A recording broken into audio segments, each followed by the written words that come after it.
All it took was a phone call, confirmation that there was indeed an ice raid happening at Midwest Precast Concrete in Mount Pleasant. So immediately I drive to Mount Pleasant and try to get together the families affected. Ottumwa resident David Suarez is a dedicated volunteer with the League of United Latin American Citizens of Iowa. The National Civil Rights Organization, also known as LULAC, is a strong supporter of the Latin American community, or as LULAC Iowa State Director Michael Reyes describes it, LULAC works to fight racism, support the community, organize and empower Latinos across the state.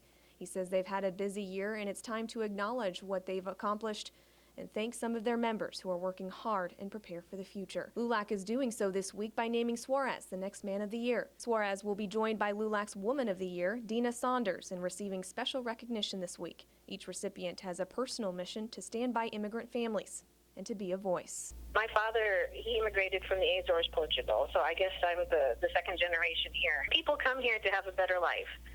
And I know people say, I don't mind if they come as long as they come legally. But the problem is our system is not fair. Saunders works for the Mount Pleasant Community School District as an English language learners teacher at the middle school. The day of the raid, she said her first order of business was to notify every student who might be affected. I told the kids out in the hall and say, hey, you better call your parents and make sure everything's okay at home. As for Suarez, some days didn't end until after 10 o'clock at night, taking calls and coordinating resources for each family. That was a really long week for everybody, for all the participants in these efforts. Suarez says he does it because he can relate to the long journey to citizenship.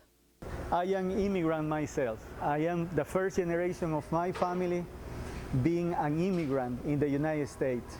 I recently became a U.S. citizen, so this is something personal for me. This is something really, really important for me.